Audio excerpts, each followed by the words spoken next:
నేను doctor Srikrishna national president బాలమానాడు తెలంగాణ ఉద్యమకారుడిగా మాట్లాడుతున్నాను. తెలంగాణలో జరుగుతున్నటువంటి పరిపాలన తెలంగాణ వాళ్ళది కాదు.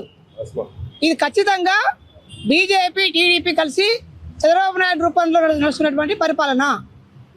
ఒకసారి తెలంగాణలో ఒక సామెత ఉంటుంది మా ఊరి దగ్గర, మొగోరికి ఏం తెలుసు మొగల్పూ వాసన అని. అది మొగల్పూలు లేవు ఇప్పుడు. నిజంగా ఒక మహిళ పడే ఆవేదన మనకు అర్థం కాదు. ఆమెకు అర్థమయ్యా, శ్రీమతి విజయలక్ష్మి గారికి అర్థమైనంతగా మనకు అర్థం కాదు. తన భర్తను ఏం చేస్తారో, ఎందుకంటే ఒక్కసారి కాదు, సెకండ్ టైం అరెస్ట్ చేసిరు. ఆయనను సెకండ్ టైం అరెస్ట్ చేసిర్రు. పుట్టి పుణ్యానికి పడగాల్చి మీరేసారు.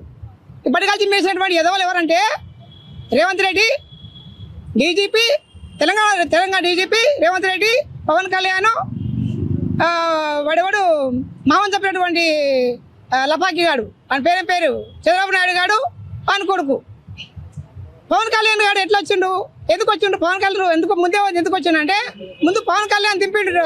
పవన్ కళ్యాణ్ దింపినటువంటి ఏదో ఎవడంటే ఇంతకు చెప్పిన లపాకి గాడు, ఆయన పేరు చంద్రబాబు నాయుడు. ఈయన ఏం మాట్లాడిండు? కేవీఆర్ ఎర్రి బుక్కు అన్నాడు. ఎర్రి అంటే బూత్ పదం కాదు, అది పిచ్చి బుక్కు అని. పిచ్చి బుక్ అనేది బూత్ పదం ఎట్లయితుంది?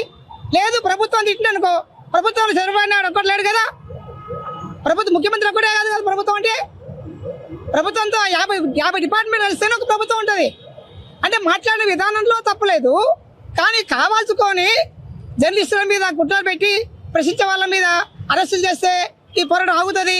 మేము మళ్ళీ కవిలించుకోవచ్చు, మళ్ళీ మా ఆస్తులు మేము మళ్ళీ పెంచుకోవచ్చు.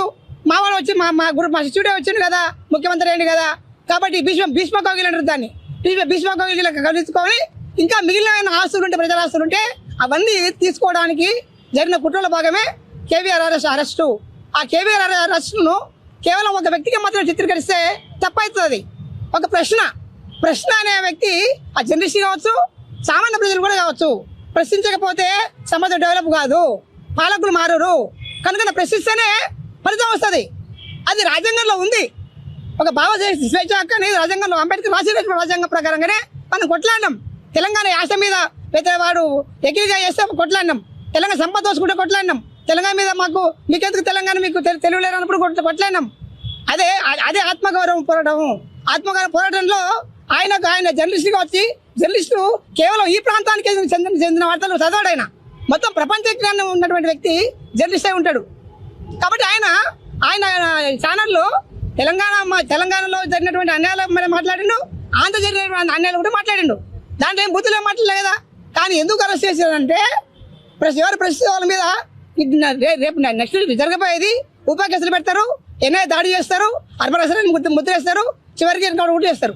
అయినా సరే తెలంగాణ ఉద్యమకారులు, ప్రజా సంఘాలు, మాలాంటి ప్రజా సంఘాలు ఖచ్చితంగా దోపిడీ అంటాం మా ఆత్మగారిని కాపాడుకోవడానికి చావడానికి సిద్ధంగా ఉందని తెలియజేస్తూ ముగిస్తున్నాం. జై భీమ్, జై ఇండియా, జోహార్ తెలంగాణ మరి వీరులకు.